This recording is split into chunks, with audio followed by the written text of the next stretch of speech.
التاريخ عدنا قد رجعنا من جديد بالدماء قد كتبنا صفحة المجد التالي.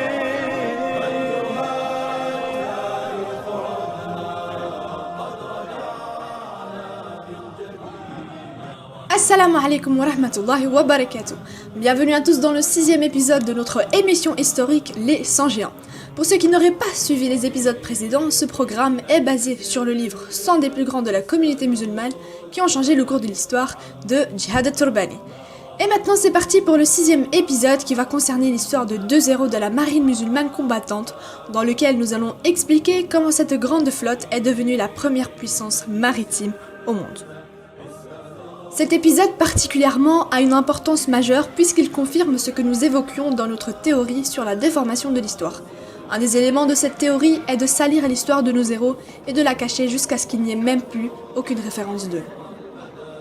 Mais il y a un autre élément plus sournois et même plus malveillant, qui est la transformation d'un héros de l'islam en criminel pour que nous perdions, toi et moi, le modèle. Et ainsi nous faire croire que cette communauté n'a enfanté que de criminels sanguinaires et dans le meilleur des cas, des héros imaginaires comme Sinbad, Aladdin, Ali Baba et bien d'autres.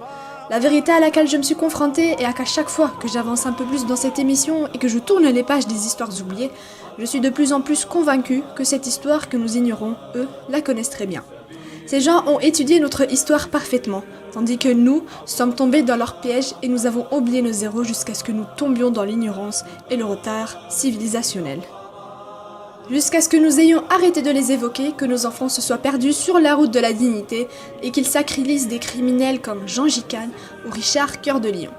J'ai même vu certains qui utilisaient comme pseudo dans leurs réseaux sociaux Cœur de Lion ou autres, sans savoir que le roi anglais Richard Cœur de Lion a tué des milliers de musulmans civils et a foulé leurs cadavres. D'autres ont choisi de prendre comme exemple des joueurs de football, des acteurs ou autres. L'essentiel est qu'ils ne soient pas musulmans. Pose la question à tous ceux qui ont déjà vu un film hollywoodien sur les pirates. Quel est le nom des plus célèbres d'entre eux? Qui apparaît dans ces films, dessins animés ou séries? Ils ne tarderont pas à tout répondre que le pirate à la barbe rousse, l'œil unique, la main coupée et la jambe en bois est le pirate barbe rousse qu'on trouve par exemple dans les films Pirates des Caraïbes. Eh bien la vérité qu'on veut pas qu'on sache est que Barberousse, qu'il représente comme un personnage à l'image terrifiante, est en fait un héros musulman, comme il y en a peu dans l'histoire de toute l'humanité. Un homme digne, combattant dans la voie d'Allah. Il n'était pas un pirate avide de sang, comme il le représente, mais un héros qui a sauvé la vie de milliers de personnes dont le sang était déversé par les ancêtres criminels de ces gens dans les tribunaux de l'Inquisition en Andalousie. Du nom Harouch, commandant européen musulman dont les racines remontent en Albanie. Les Italiens ont transformé son surnom, Père Harouch, en Barbarossa, qui veut dire l'homme à la barbe rousse. Peut-être est-ce le secret de la barbe rousse du pirate des films? Le commandant Harouch, ou Barberousse, a emmené avec lui dans son combat ses trois frères, Ishaq, Ilyas et Khosrouf, appelés Khairuddin. Ilyas, qu'Allah lui accorde sa miséricorde, est mort martyr. Khairuddin a combattu les dirigeants qui s'alliaient avec les croisés espagnols en Algérie. Tandis que Harouch a été fait prisonnier par les chevaliers de l'ordre de Saint-Jean de Jérusalem, ordre de Malte, sur l'île de Rhodes de l'armée croisée après avoir tué tous les soldats se trouvant sur celle-ci. Il a ensuite navigué seul de l'Italie vers l'Égypte, puis d'Alexandrie. Il est allé retrouver son frère Khairuddin, avec lequel il a continué son combat dans la voie d'Allah, avec leurs quelques modestes bateaux. Cependant, un des traîtres alliés à l'Espagne croisée a aidé les soldats espagnols à assiéger en Algérie. Le commandant Harouch, les soldats turcs et les Algériens ont refusé de s'enfuir ou d'abandonner et ont choisi de rencontrer Allah en combattant et non en tournant le dos. Lorsque les Espagnols ont su que le commandant Harouch lui-même combattait dans cette bataille, ils ont envoyé des renforts militaires pour l'assiéger de tous les côtés. Les soldats l'ont alors entouré avant de le tuer en déchiquetant et en mutilant son corps. Le commandant Harouch a donc été tué. Les combattants croisés se sont pas contentés de le tuer, mais ils lui ont aussi coupé la tête et ont traversé avec elle les villes européennes catholiques, où les cloches des églises ont retenti pour fêter le passage de cette tête qui avait été un énorme cauchemar pour leur roi. Mais est-ce que la mort de Harouch a signé la fin de l'islam? Et est-ce que les musulmans ont abandonné face aux croisés? L'essentiel en islam n'est pas qui porte l'antard, mais le fait que l'antard reste porté. Parce que si un héros de la communauté musulmane est tombé, un autre héros est né à ce moment. Le commandant Khairuddin Barberousse, le frère du commandant Harouch, qui a voulu continuer sur la route du combat qu'avait débuté son frère Harouch, qu'Allah lui accorde sa miséricorde, Khairuddin Barberousse a alors préparé ses bateaux et s'est dirigé directement vers la Tunisie, où il a détruit les bateaux espagnols et l'a libéré des croisés et de leurs malheurs, puis il s'est dirigé avec les soldats du califat ottoman vers l'Algérie et l'a libéré. Il ne s'est pas contenté de ça, puisqu'il a aussi conquis les îles Baléares espagnoles, après y avoir détruit la flotte espagnole. Lorsque le pape Paul III à Rome a eu vent des succès de ce commandant musulman, il a annoncé la mobilisation générale en Europe catholique. Une grande alliance croisée s'est alors constituée, regroupant la République de Venise, la République de Gênes, les bateaux des États du pape et les pirates de l'ordre de Saint-Jean. La plus grande flotte jamais connue à ce moment s'est alors formée de 600 bateaux portant environ 60 000 soldats, dirigés par le plus grand commandant maritime qu'a connu l'Europe au Moyen-Âge, Andrea Doria, pour chasser complètement l'islam de la mer Méditerranée.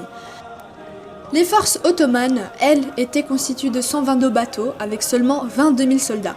Les deux flottes se sont affrontées lors de la bataille de Preveza, le 4 Jumada al-Oula 954 de l'Hégire, correspondant au 28 septembre 1538. Retenez bien cette date car c'est un des grands jours d'Allah, le jour de la grande bataille de Preveza, la plus grande bataille maritime de l'histoire de l'islam jusqu'à ce jour. Malgré la supériorité technique et d'effectifs des croisés, Barberousse, commandant de la flotte maritime du califat musulman ottoman, a reporté une grande victoire et a complètement détruit la flotte européenne. Andrea Doria, commandant de ces flottes, s'est enfui du lieu de la bataille qui n'a pas duré plus de 5 heures.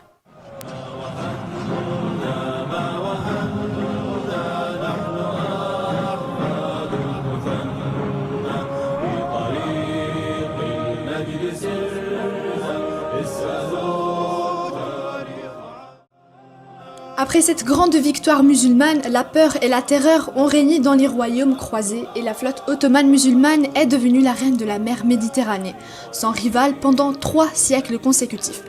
La nouvelle de la victoire du commandant Khairuddin Barberousse a été accueillie chez les musulmans par des Allahu Akbar, Allah est le Grand, qui ont retenti sur les minarets de la Mecque, Médine, Jérusalem, Bombay, Damas, Le Caire, Samarcande et toutes les terres musulmanes.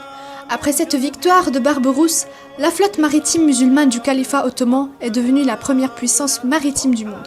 Il vous suffit de savoir que des pays comme l'Angleterre, la France, les Pays-Bas, le Danemark, la Sicile, la Sardaigne payaient l'impôt au califat ottoman pour que leurs bateaux puissent traverser la mer Méditerranée sous la protection de la flotte maritime ottomane qui avait pour siège les ports de l'Afrique du Nord et plus particulièrement les ports algériens. Vous ne vous étonnerez pas alors de savoir que George Washington, le premier président des États-Unis d'Amérique, a payé un impôt aux musulmans pour qu'ils acceptent un accord qui comprenait un pacte de non-agression avec les États-Unis. Cet accord est d'ailleurs le seul traité non écrit en anglais qui a été signé par les États-Unis dans leur histoire de plus de 2 siècles. C'est aussi le seul accord signé par les États-Unis où ils s'engageaient à payer un impôt annuel à un pays étranger. Khairuddin Barberousse a été nommé par le calife de l'époque pour lui rendre hommage, commandant général des forces maritimes musulmanes ottomanes. Mais qui est ce grand calife durant l'époque à laquelle est apparu Barberousse, qui a gouverné après son père, Selim Ier, qu'Allah lui accorde la miséricorde.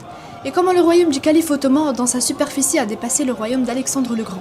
Quelle est l'histoire de la grande bataille de Moak, qui est considérée sans aucun doute comme un des grands jours d'Allah.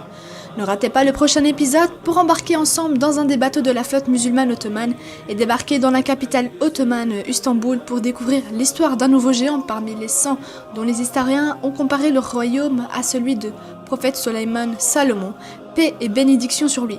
Suivez avec moi l'histoire de l'homme qui commençait ses lettres au roi d'Europe par « Elle vient de Soleiman et c'est au nom d'Allah, le tout miséricordieux, le très miséricordieux ». Sur ce, moi je vous dis assalamu alaikum wa rahmatullahi wa barakatuh.